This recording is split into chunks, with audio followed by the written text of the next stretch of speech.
Bonjour à tous, alors je m'appelle Frédéric Caudrelier, je suis chrétien avec un ministère d'évangéliste et d'enseignant de la parole de Dieu. Alors, il faut savoir que je n'ai pas tout le temps été chrétien. Et de la même manière que la dernière mois, vous voyez la mer être déchaînée par une tempête, et bien nous aussi nous pouvons être bousculés par les tempêtes de la vie, par les difficultés de la vie.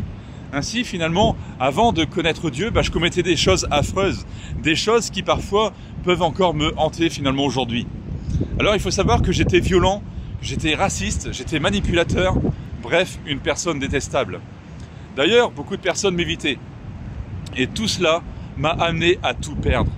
Et je me suis retrouvé SDF, je me suis retrouvé à la rue.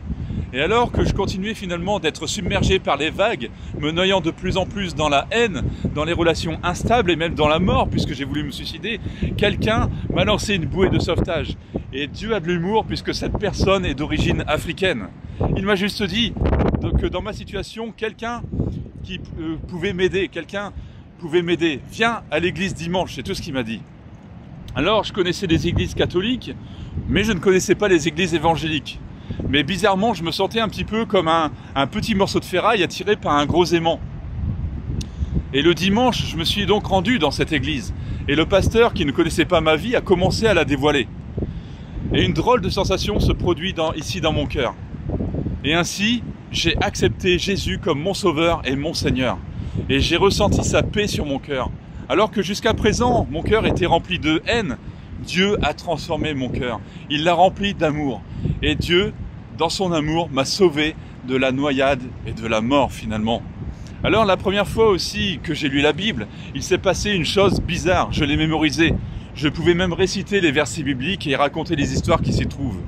Puis un jour, j'ai rencontré Aurélie, mon épouse, voilà, qui est là derrière, qui elle aussi est chrétienne et qui sert Dieu.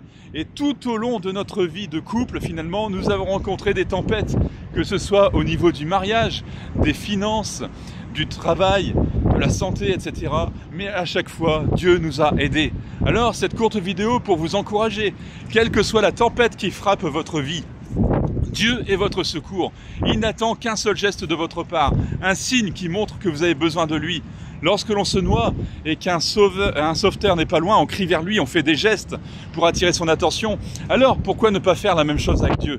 Bon, pas besoin de faire de grands gestes, mais juste une prière, juste une phrase qui lui est adressée.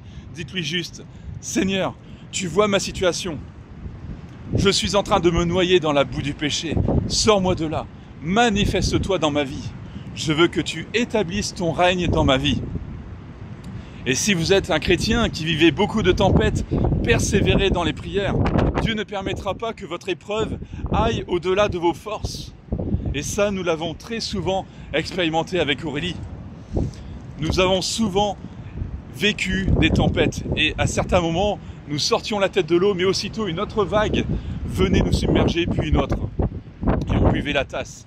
Mais nous avons tenu bon dans notre foi. Et Dieu nous a récompensés.